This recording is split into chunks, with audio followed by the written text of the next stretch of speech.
Yo, what's up, people? It's your boy Flow King Stone, and I dream I know what's with the body. I said that, hey, go down low for the last killer. Yo, chal, I just did my Afrobeatz Unruly with my man SARIKI on AUK Radio. Let's get it. Grrr.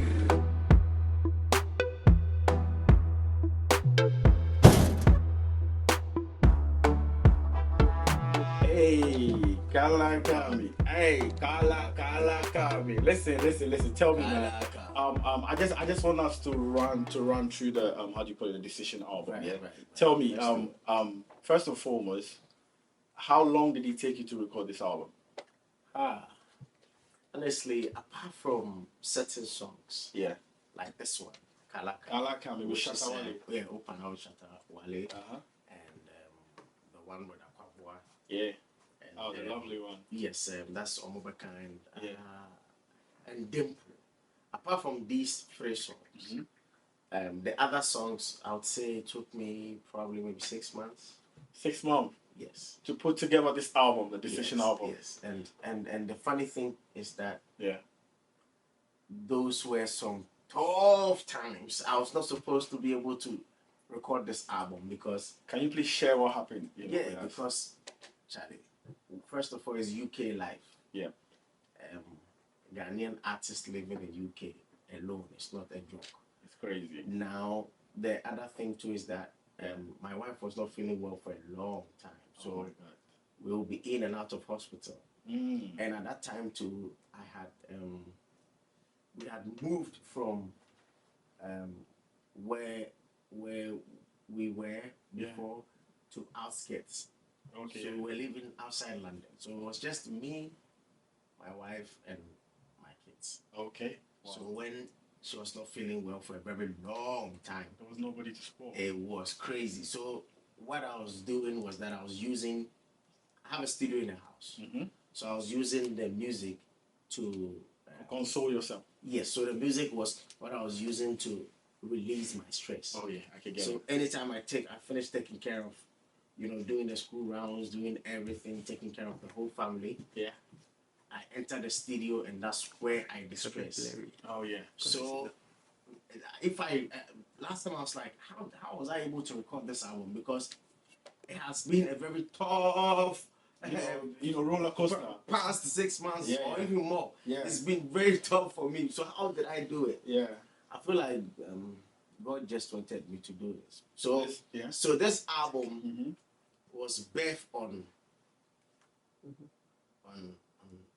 a lot of hassle or a lot of it's like a beautiful flower growing in a rocky area. That's what this album is. That's like yeah. So it came from so the love, the happiness, the energy came from within me. Yeah. And up about. Yeah. But not necessarily what was going on. around. You get what I mean? Yeah, and I get it. It's like Exactly. it's like getting the diamond out of the dirt. That's what I'm You trying get to what I say. mean? Like getting the diamond. getting the gold out of that dirt. Exactly. That's those roads. exactly what happened with this album. All right. Oh, when we're talking about the Decision album, guys, please go out there, go and check it out. The Decision album has bangers. Tell me, how did your collaboration with Aquabua, happen? Tell me. Well, Aquabua, I consider him as a brother. We've been brothers for a while. Even my wife's family. Yeah. My wife's family is linked to his family, not directly. his half brother is my wife's family. Oh, Remember? I see. You Listen. know what I mean? It's quite confusing. You guys are family members. Yeah, so with him it's a different situation. The last time he came to UK, he came to my house. Oh, nice. So with him, it's a different situation. I see him as my brother. And when we did the Blow My Mind. Yeah. And Blow My Mind. That song was huge, Exactly. man. Blow My Mind, huge song. Exactly. Man. So after Blow My Mind, people were asking for more. Yeah. So I called him again, like, bro, just like you killed Blow My Mind for me, Let's kill this one. come back and let's do another one. Yeah, So man. the same producer who produced Blow My Mind Yeah. did this one, Omobekan. So I called Aquabua over. And I was like, bro, I want us to do it again. Yeah. So we came to the studios and we did it. Yeah. The first time we did it, it was nice. But he said, no, he wants to go and sharpen it back. And I'm like, bro, yeah. He said, no, it's nice. So he came back later on to finish it up. And Omubeka became a classic. Yeah. Listen, this is a classic. So tell me, which collaboration on the album was the toughest? Toughest? Yeah. You see, there's something I did with this album. Last time I was explaining to one radio station. Yeah.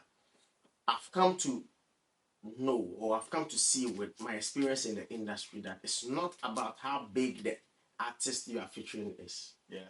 It's not about his clout. A lot of artists have featured bigger names, and it did not blow. It did not. Lots of collabs like that. A lot of them it that we blow know. up. That we know. Yeah. Yeah. So it comes with, first of all, whichever artist you feature should be on your wavelength. Sure. Okay. You have to gel. Yeah. Your energies have to match. If it doesn't, you could play a business card. Yeah. Place like, take yourself and maybe another artist blowing from the other side.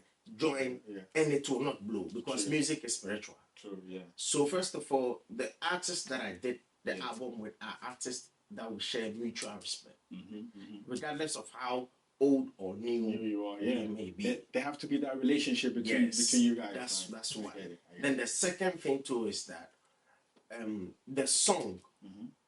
Most of the times, the song depicts who you best should put on. fits Yeah, you should that put song. on. Yeah, I get it. If you fit a different artist on that song, you might not get it. It's not going to work. Exactly. Yeah. Because the funny thing is that you play that song to a couple of people, maybe like 10 people, and 7 of them will be like, this song, like if like you feature Shatta, it's spiritual. How come this guy is living here, this guy is there, this guy is there, and they all said that you should feature this guy.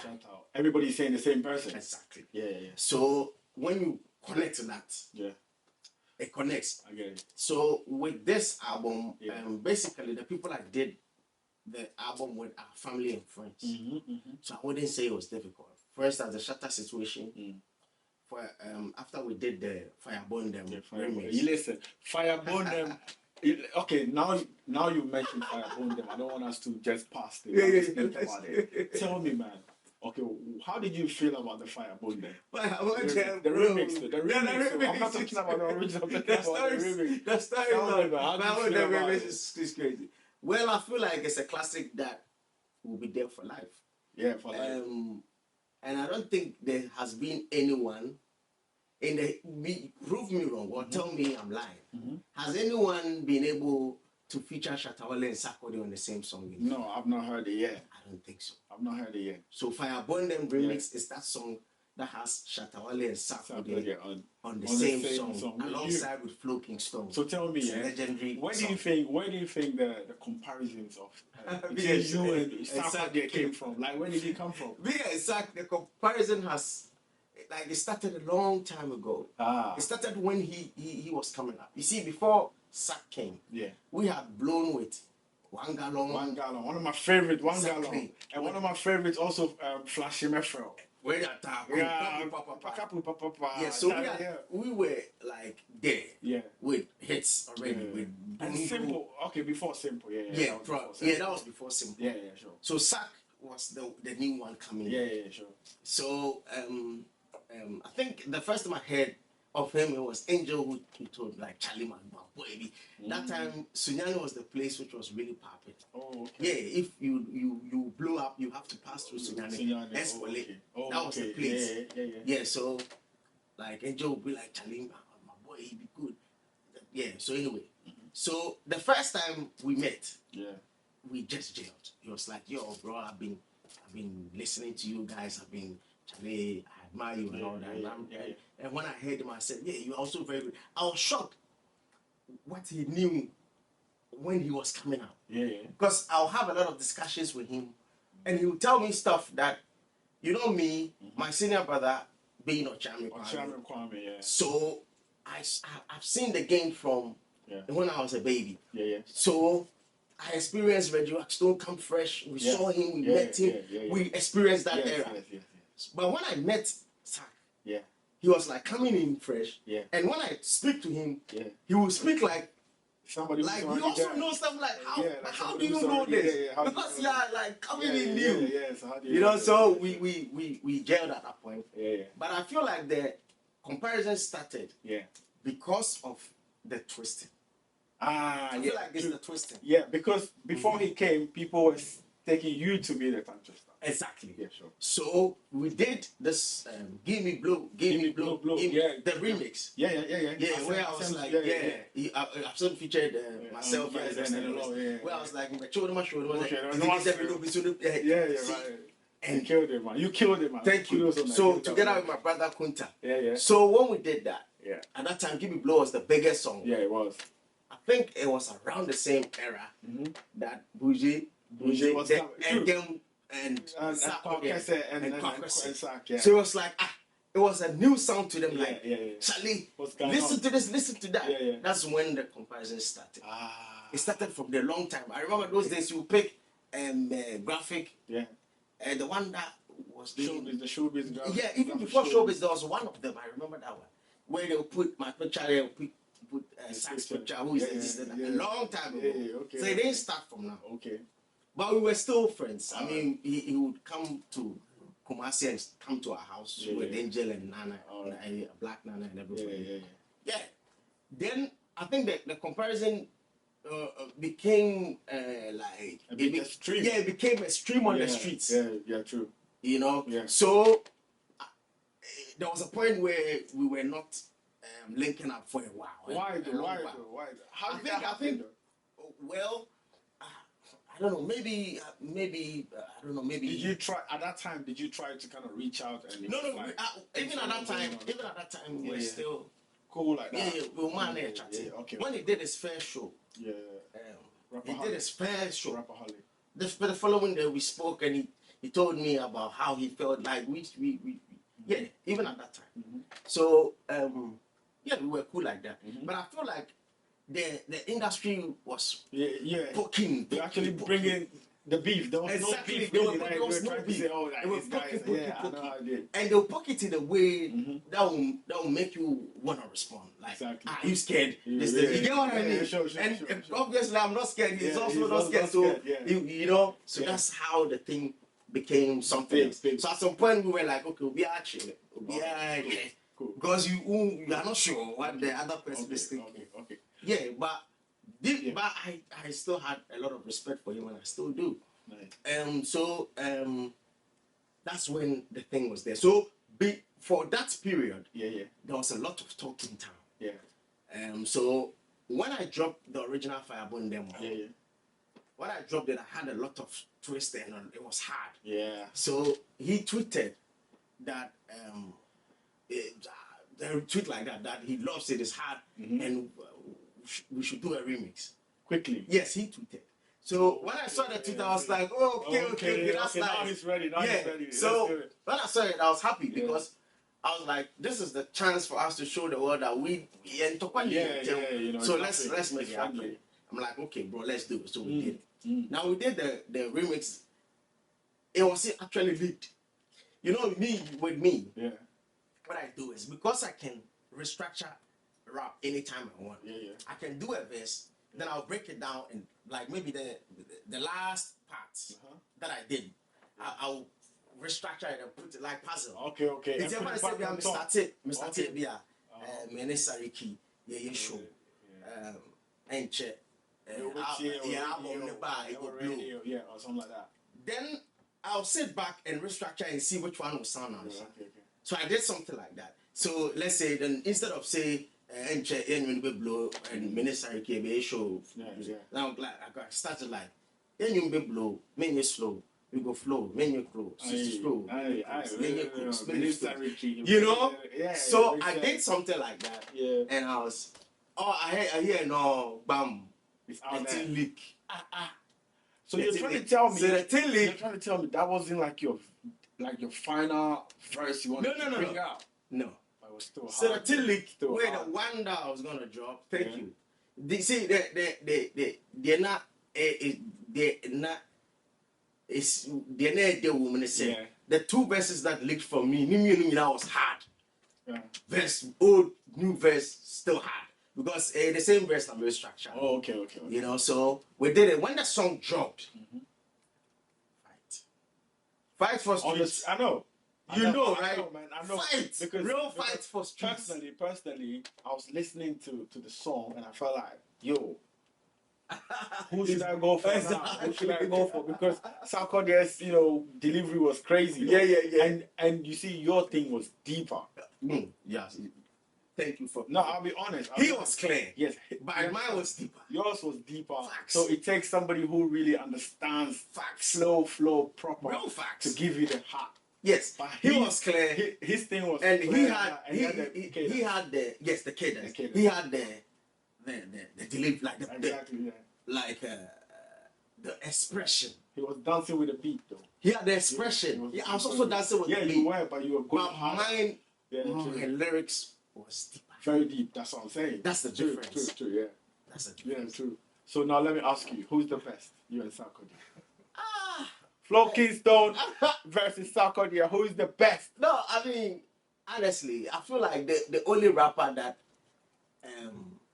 might shake me will be Eminem. Apart from that, I doubt anybody. Will be Eminem? Yeah, apart from Eminem, I doubt I respect that. You know what it is, AUK Radio. I hope you guys are listening. Listen, today we've got a legend. Man. We still got Flowking Stone in the building. Bro. Listen, SARIKI. But you know what? Let me ask you, yeah. Talk to me, bro. Where did you get your connection with African or Ghanaian tradition from? Yeah, Charlie. That's like right now, my boom kakra. No, that's it. But still they say they right now they call them change of location. No, I mean they know it's even now. Yeah, listen, I see got the Daddy Lumba branded. Charlie, I need to get one of that. Exactly, bro. You want. That's the legend. Anyway, you see, like I was raised in the middle of Kumasi. I was raised in I was born in Fantini Town. Yeah. But my grandmother was living in Ashtown. And my father's hometown was Aja and Ted, around there. Yeah. So we kind of lived at different places. Okay, before Yes, and Fantini Town is close to Edum, which is the center of. Yeah, I know Edum. Exactly. Yeah. So where I was born, we are rooted. It's an original Kumasi area. Okay. You get what I mean? Yeah, I get it. It's how I live. And Fantinita is opposite Asafo. Yeah. So I lived in Asafo. I lived in Fantinita. Shout out to Asafo, Ashtown, Moonlight. Yeah, exactly. Omutu. So living at these places, first of all, you see, tradition never leaves Kumasi. The culture is linked with tradition. And why do you think that's one? Why do you think that is compared to Accra or other places? I feel like a lot of people in Kumasi are connected. They're connected to the tradition. Yes. Okay. So let me finish. All right. Come there. there. The other thing too is that I also have a royal blood because I have uncles who have become kings and the rest. Oh, okay. So that side, that side is there. And I'm also king myself. I mean, of course, ordained by God. You get what I mean? Of course. Man. Yeah. So I had to sell my deep. Yeah. It's in my blood. Yeah. You have the to tradition absorb it. is in my blood. You have to absorb it. Yeah. I can't run away from it. Yeah, I get it. So I bring it out to the world, and I like to sell Ghana and my culture to the world. That's why I do that. But fast forward to what you were saying. The reason why Kumasi is more deep with traditions and culture is that the Kumasi is mostly made up of people from the same tribe. Okay. Which is mostly Ashantis. Yeah. Even though we have Awes, we have Fantis and the rest, the city is mostly Ashantis. By the indigenous. Exactly. So our way of life is a family system. Yeah. So if we are living in a house and my son does something wrong, the parent at the next house can beat him up. Oh yeah, or correct him. Yes, that's what I mean. I get it. Correct him. That's what I mean to say. Not actually beat him, but correct him. I get it.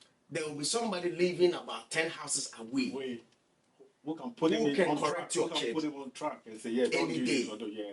And you meet him and greet him like, Yeah, thank you yeah. for doing that. That's proper tradition, though. Apart from that, Yeah. everyone is a family member. When you go for funerals or when you mention your name to somebody, Yeah. and they hear your surname, Yeah. there might be an auntie sitting there who Right like, then. they move free, I say, Anna. Yeah, yeah. Let's say when we cry free the same place.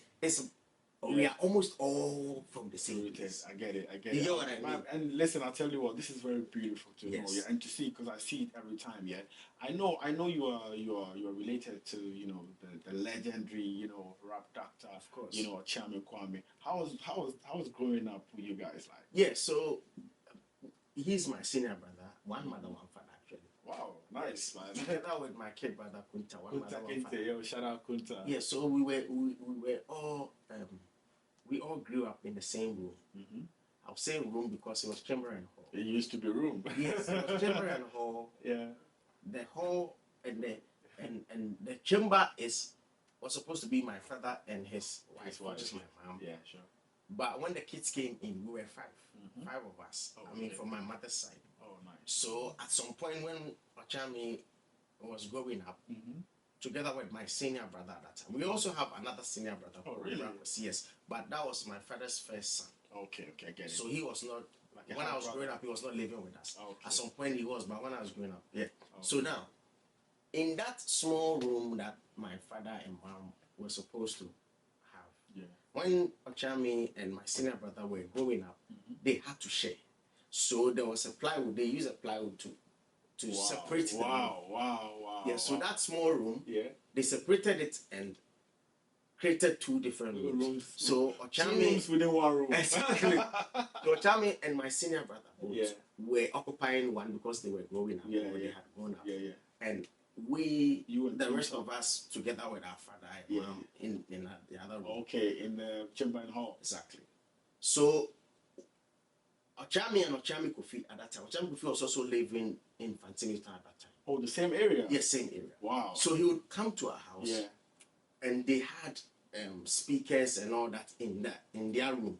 The one which is their small room. Yeah, they're small. So because it's a plywood, everything they do there we hear. You hear it. On Okay, the other so side. all the raps and practicals, they've been Everything. doing everything, you know. Yes. So those Wow. days, I say this. At that time they even had, I don't know, some system. Yeah. Where they would do music and they would broadcast it live to they had a radio system. Yeah. I see that. I see You that. see I that see thing? that. You know, they use the old tape, and then they'll just use the antennas, Yes. and then they'll catch a frequency. It's right. a frequency that they'll catch, Exactly. and then they go through. So when they make their music, they have their own small radio, Yeah, in a small radio. room, and the area can Yeah, hear. you can catch it people up. can Yeah, I actually know, catch yeah, it. I think I've seen that vibe before. Yeah, so that's how we grew up. Oh, nice. Yeah, so those days they would be playing shabarangs and all that. And our house where we were living, the house was a club, Copacabana. It was a big club in our side of. No, hang on. Yes. It was a club. Yes, the club was in the house. Wow. Yes. Let's say the house. It was a compound house. Yeah. So down there was a club, Okay. as in nightclub. Yeah. Yes. So music is playing 24/7 in that house, Wow. and that was a big club. That club was being DJ'd by Flash Jr., one of the legends of radio at that time. Okay. And he was also living in the house. We were living with him in the Wow. same Then house. you know, Exactly, so- I think you come from a musical background, Exactly. you know, by force. Exactly. So where we come from, Yeah. and where we come from, especially Fantimita was so much cultural to the extent that Umabo said, you see that that masquerade people will be playing the Suruku and the rest, Yeah. coming in, going out. Then the Belebe will come, you'll be there, and maybe the blind people will come in and sing, Sing, and yeah, people I see. throw money for them. Yeah, Then you'll be there, like I see. it was So much bombarded. entertainment. So we had the music in our blood, but we also had the external. And I also learned from Ochami, Kwame Kofi, Yeah. Flash Jr. They were all around us. Yeah, I get it. So we had that I get it. So at what point did you say, no, I'm gonna do this? Okay. So for me, I was that even before I became like, even before I knew myself, I was singing. Oh, okay. I would go to at the church Sunday school. I would be the one who sang. Oh, so yeah, so I was singing nice. every Sunday. If I don't come, they'll be asking the one who sang. Yeah. So I was singing. They'll be giving me gifts and stuff. Oh, nice. So that's how I started. I was very young. This is before 6 years old. Yeah. So that's where I started singing, and I started learning raga. I started with raga. Oh, yeah. So it was shabarangs that they were playing Tenga Tengalin school. No, So that we would play the cassette, rewind it back and write it. It was me and my sister. So we writing the patois that... So your sister was writing as well? Yes. I used to write with my sister, my senior sister. Oh, nice. So we rewind it, write it, and sing it the way. So at some point, I started my career before the singing in church with raga. Yeah. I think you still do though. Yes, I still do. It's anybody who knows you proper knows that if you me. rap, you raga. Exactly. So I've been thinking like, It's in me. that was a good thing. Okay. So when I entered class 6, that's when I started rapping.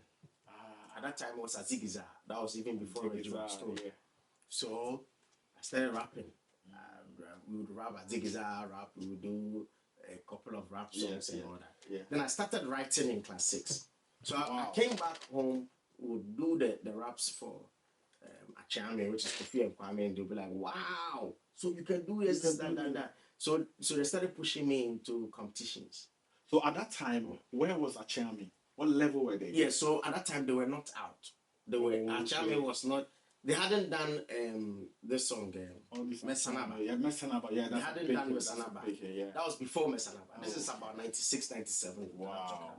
97, 96, 98. Yeah. So we'll be going for competitions around and the rest. So but for me, at the same time, I was very sharp in school. Yeah. So I'll come home and I'll have all the grades. 1, maths, 1. So there was no problem. Yes. So because I was sharp, my parents didn't want me to get into the rap and the music like that because they like the doctor knew you know, even though so I was groomed to not be aligned to the music too much. It was my kid brother Kunta who had the support from the beginning that he is supposed to be the musician. But I couldn't stop because it was in me. I get it. You get what I mean? Yeah. But I was not having the support. I get it. You get what I mean? The thing is, you're smart. You're the one who's supposed to become the top. Exactly, that's what I'm saying. Bring the money and then sort things out. You get what I mean? That's the plan. Yes. So I'll go to school. I'll bring back the 10 ones and all the good grades. At the same time, when team personality comes, I'll win. So it was in me. I couldn't stop. So I didn't take it very seriously because I didn't have that support to do the music. Even now, my mom calls me and be like, so have you left your certificate? Aren't you going to continue with the school? Aren't you going to be the, till date? I see that. Yeah, so because of that, I didn't take it too serious. So my kid brother took it very serious. Very serious, yeah. So during the brothers' days, I was not so much. So hang on. Before even we get into the brothers, you said you started writing with your sister. Yes. So why didn't you include your sister as a group, like you and her as a group? And you rather went with my kid brother. Your kid brother. Yeah. Or why didn't the three of you, decide to be like a group? Yeah. My kid brother, he had it. He had it. He was born a star. He just had it. You get what I mean? So what happened to your sister though? Yeah, so my sister became a teacher. My sister, like my mom. My mom is a teacher. So was she not interested in being? I don't know. At some point, I think she I don't know what happened. She didn't get close to music anymore. She didn't get close. So it was even this that I'm saying. Yeah. I'm sure some of my family members wouldn't even know that I used to write it with my sister. Maybe she has forgotten. But I used to write it with her. Wow. Yeah, but she didn't follow it up. But my kid brother loved it. All right. So at what stage did you and your kid brother Kunta decide to be brothers? Yeah, so you said that. So now, even though, so when I went to Pember College, I was doing science, Charlie. That's why I said. Yeah. So I remember even during the science and math quiz, I was one of those. Let's say if they have 5 classes, I was one of those people they chose in my class to represent for my class. You see, they do it and do shortlisting. Yes, and then I was part of those chosen. So if I had taken it serious, I would have been one of the people representing Prempeh for science and math. That's how that level. So but when it was time for the people to choose the determined prefect, I didn't even want to go for it. We were at assembly, and the I think it was O Square, the assistant housemaster. No, the housemaster. Sorry. No. How do we call it? Not housemaster there. Oh, I mean, apart from the headmaster, it was O Square. So he asked, who do you want to be the next entertainment? They were bringing somebody else. And almost the whole school said, Stone. Wow. So it was that day that hit me like, this thing, I have to take it serious. But so then, were you rapping to your friends? Yes, I was rapping. But I was not doing it like too often because I was doing science. So when it happened like that, it hit me like, okay, this thing is a calling. I have to take it serious. But even with that, I didn't take it too serious. Wow. So after SS, the senior high school, and I just decided to take it serious. But even at that time, it was serious, but not too serious. I think along the way when one gallon blew and one gallon blew, was that your first hit? Yes, that was our first major hit. That was around 2005. Yeah, I remember. When it blew up, I was in school and I was doing biochemistry. It's such a challenging course. Very hectic. Bro, if you go to tech and you say courses that, 3 courses in science that can make a man go crazy. They will mention biochem, pharmacy, medicine. It is not a joke, or maybe chemistry. Yeah, so I was doing that course, Charlie, very demanding. And it's the same time one gallon blew up. So even at that time, I couldn't take it as serious. So I feel like it was after I completed university that I was able to. That was even you in uni. I'm telling you, bro. Wow. I'm telling you. So I was like, in uni, I was like maybe 50% in. Even at the time that we were blowing up with one gallon and although fever, even at all those times. So I was after that. But I think it got way more serious when my brother fell ill. All right, before we talk about your brother falling ill, you had one gallon, and then you had Simple. Listen, Simple, by then your brother was not ill. Because Simple was a smash hit. Tell me, how was that experience like? How did that come about? Like the writing process for Simple. Simple. You see, me and my kid brother, we used to play piano in the house. So me bought piano. The moment we start playing, we'll get something. So I'll be playing. I'll get something. Then I'll be singing it. Then Kunta will come and join, and you also add something. Then we get something. So this time he started it. The Simple. He started. He had a song he used to sing. And some girl, I know the body that go. That's the kind of make kind of original Simple. That's a hit though. That's a Simple. So we went to a show at Takrady, and that show was like that's me, Brothers and Sack. That time it was hot. So it was between us and Sack. That night was one of the hottest nights ever. Anyone who was at Takrady Poly would remember that night. It was Brothers and Sack. It was crazy. So that night, when we came back to the hotel room, we decided to. We were recording our album, so we decided to do another sweet song. Because now we felt like, as brothers, we felt like we could do so much more than just being a rap battle, rap. Let's take it to the next level. Let's bring the so hits out. When it came, then we started to break it down and we revised the song. So I slowed it down and we did it the same. We changed it and it became a different song. So it was me and my kid brother joining heads together. So he went back to school. At that time, he was in Lagos. He went to Richie to record. So he started the recording process. Once I was in Kumasi. So they sent it to me. Then I did my best, sent it back. Before the song would come out, there was a hit song. Before we released it. I remember listening to that song, man. It's a beat, bro.